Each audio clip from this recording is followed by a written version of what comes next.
Rich dad poor dad के part 5 में आपका स्वागत है। अच्छा, जरा सोचिए, क्या एक ऐसी नौकरी जिसमें तनख्वाह के नाम पर लगभग कुछ भी न मिले, वो आपको अमीर बनने का रास्ता दिखा सकती है? सुनने में बड़ा ही अजीब लगता है ना? तो आइए, देखते हैं इस अनोखी कहानी को। तो कहानी शुरू होती है 9 साल के दो दोस्तों रॉबर्ट और माइक के साथ। बेचारे, उनका पहला बिजनेस का सपना अभी अभी टूटा था और वो बहुत उदास थे। ये सोच रहे थे कि क्या वो सच में गरीब है। लेकिन तभी रॉबर्ट के पिता यानी उनके पुअर डैड ने उन्हें एक ऐसी बात कही जो उनकी हिम्मत बढ़ाने वाली थी।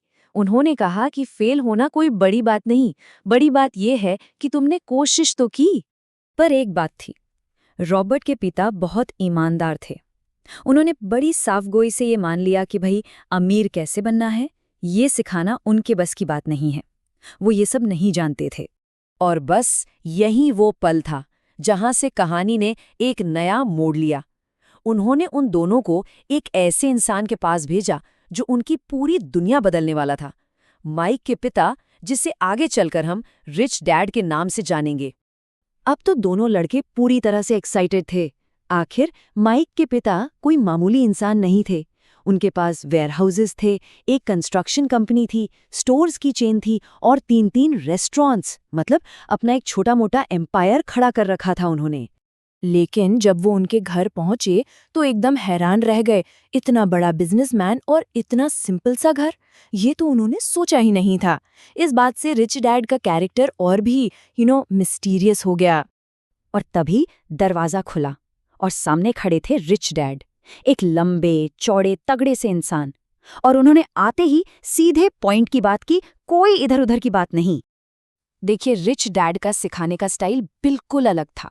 स्कूल जैसा तो कतई नहीं। वो किताबों से नहीं, असली दुनिया के तजुर्बे से सिखाते थे। और उन्होंने बच्चों के सामने एक ऐसी ऑफर रखी कि उनके होश ही उड़ गए। बात बिल्कुल साफ थी। उन्होंने कहा, सीखना है तो मेरे लिए काम करो। मतलब साफ था। ये कोई लेक्चरबाजी नहीं, बल्कि रियल प्रैक्टिकल ट्रेनिंग होने वाली थी। और सैलरी सुनकर तो शायद आपको भी विश्वास नहीं होगा। सिर्फ 10 सेंट, 10 सेंट प्रति घंटा। उस जमाने के हिसाब से भी एक मजाक ही था। तो शर्तें क्या थीं? पहली, हर सैटरडे काम करना होगा। दूसरी, पूरे 3 घंटे। और तीसरी, उनके एक सुपर एट यानी छोटे से सुपरमार्केट में।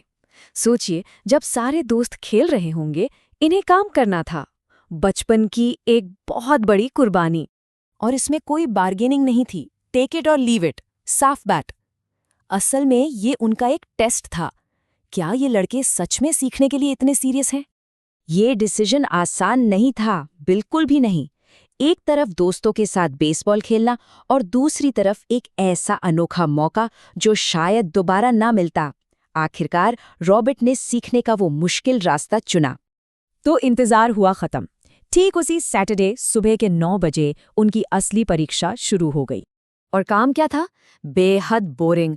पहला हफ्ता डिब्बों से धूल साफ करना, दूसरा हफ्ता वही काम, तीसरा हफ्ता फिर से वही काम। बस डिब्बे उतारो, साफ करो और वापस रख दो। ऐसा लग रहा था जैसे वक्त ही थम गया हो। अब रॉबर्ट का पेशेंस जवाब दे रहा था। उसे लगने लगा था कि रिच डैड उसे कुछ सिखा नहीं रहे, बल्कि बस उसका फायदा उठा रहे हैं। गुस्सा और फ्रस्ट्रेशन दोनों उस पर हावी हो रहे थे। और फिर आया चौथा हफ्ता। बस अब रॉबर्ट से और बर्दाश्त नहीं हुआ। उसके सब्र का बांध आखिरकार टूट ही गया। उसने मन बना लिया, बहुत हुआ, अब और नहीं। वो सीधा माइक के पास गया और बोला, मैं ये जॉब छोड़ रहा हूं। उसकी आवाज में गुस्सा साफ सुनाई दे रहा था। लेकिन रॉबर्ट को झटका तब लगा जब उसकी बात सुनकर माइक गुस्सा होने के बजाय बस मुस्कुरा दिया। ये क्या बात हुई? उसके इस मुस्कान के पीछे आखिर राज क्या था? और तब राज से पर्दा उठा। माइक ने उसे बताया, मेरे डैड को पता था कि तुम ऐसा करोगे। वो तो बस तुम्हारे फेड अप होने का ही वेट कर रहे थे। मतलब ये सब एक प्लान था, एक टेस्ट। और असली लेसन वो तो अब शुरू होने वाला था।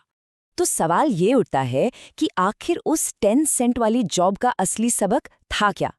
रिच डैड उस गुस्से, उस फ्रस्ट्रेशन के जरिए रॉबर्ट को आखिर सिखाना क्या चाहते थे? इसका जवाब हम जानेंगे आगे।